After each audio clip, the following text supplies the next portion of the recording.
Quem diz que a igreja é santa e pecadora, devia se confessar, porque de teologia entende muito pouco. A igreja é santa. Alguns dos seus filhos, Maria Santíssima, exceção à parte, muitos dos seus filhos são sujeitos ao pecado. Mas a igreja, enquanto tal, é pura, é santa, é imaculada, porque a sua cabeça é Cristo. Um corpo, quando está maculado, não é somente os troncos e os membros que estão maculados, a cabeça também.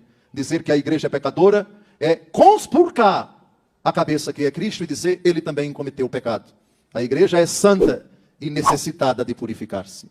A igreja é santa e não pecadora, mas sujeita nos seus membros, exceção a Virgem Maria, ao pecado.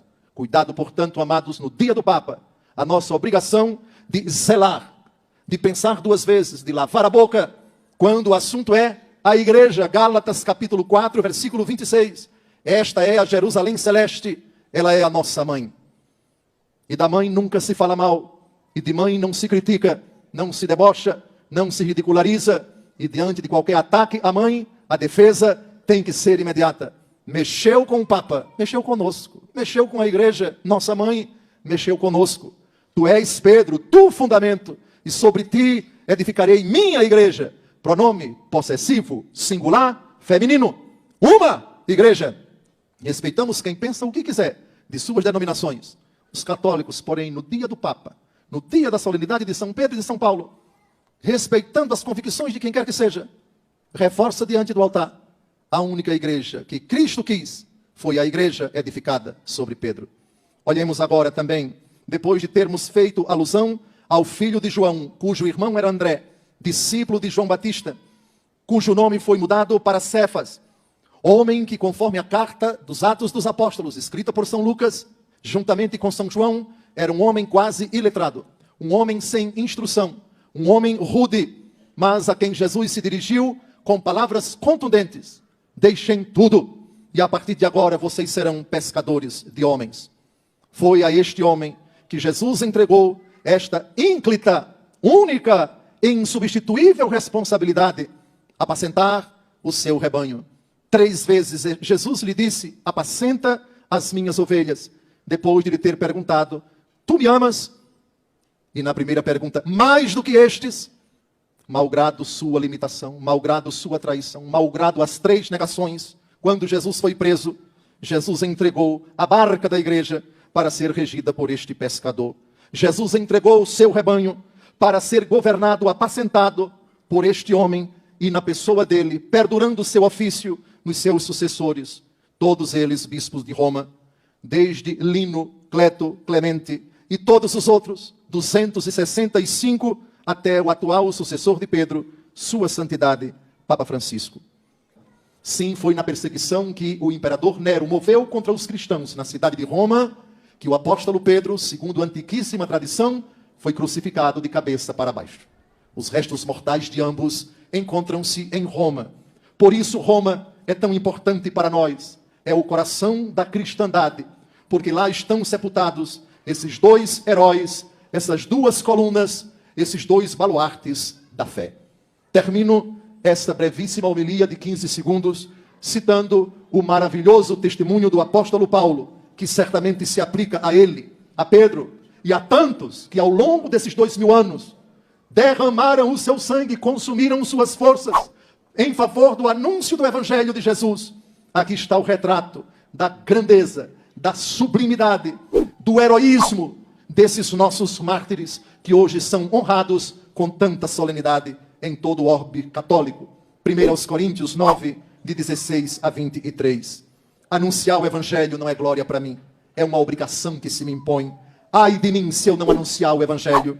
Se o fizesse de minha iniciativa, mereceria recompensa. Se o faço independentemente de minha vontade, é uma missão que me foi imposta. Então, em que consiste minha recompensa? Em que na pregação do Evangelho o anuncio gratuitamente, sem usar do direito que esta pregação me confere. Embora livre de sujeição de qualquer pessoa, eu me fiz servo de todos para ganhar o maior número possível. Para os judeus, fiz-me judeu, a fim de ganhar os judeus. Para os que estão debaixo da lei, fiz-me como se eu estivesse debaixo da lei, embora não esteja, a fim de ganhar aqueles que estão debaixo da lei. Para os que não têm lei, fiz-me como se eu não tivesse lei, ainda que eu não esteja isento da lei de Deus, porque estou sob a lei de Cristo, a fim de ganhar os que não têm lei. Fiz-me fraco com os fracos, a fim de ganhar os fracos. Fiz-me tudo para todos, a fim de salvar a todos. E tudo isso faço por causa do Evangelho, para dele me fazer participante. Amados, olhemos para a igreja de Roma e na pessoa de um homem vestido de branco, atualmente Francisco, antes dele Bento, e antes deste João Paulo II, e antes daquele João Paulo I, e antes daquele Paulo VI, e antes daquele João 23, até o apóstolo Pedro. Eis a instituição que a porta do inferno, que as forças infernais jamais conseguirão destruir. As potências do inferno não prevalecerão contra ela.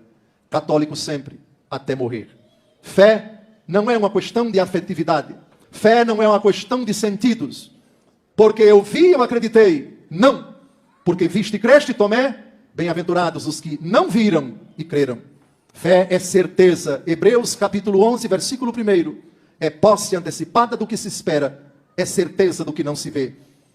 Pecados dentro da igreja a gente vê. Não podem jamais esses pecados abalar a nossa fé. Quem fica com a fé abalada por causa de fragilidades dentro da igreja, precisa começar a crer. Ainda não acreditou. Creio porque nunca vi. O objeto da minha fé, tu és o Cristo, o Filho de Deus vivo. Quem viu foram eles. Eles que conviveram com Jesus. E a autoridade da igreja, de geração em geração, me garante, nos garante, pela força do Espírito Santo, alma da igreja, defesa da igreja, iluminação da igreja, que o que eles viram, aquele com quem eles conviveram, aquele que eles contemplaram, é o Verbo que se fez carne.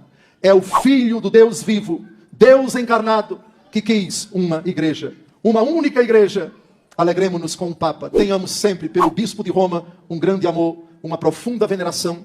Ele é merecedor, porque Deus assim o quis na pessoa de Pedro e no ofício que depois de sua morte não haveria de desaparecer, que fosse o elo, o vínculo de unidade, o doce vigário de Cristo aqui na terra. No dia do Papa, o nosso amor, a nossa proximidade ao Bispo de Roma, sucessor do apóstolo Pedro. Louvado seja nosso Senhor Jesus Cristo.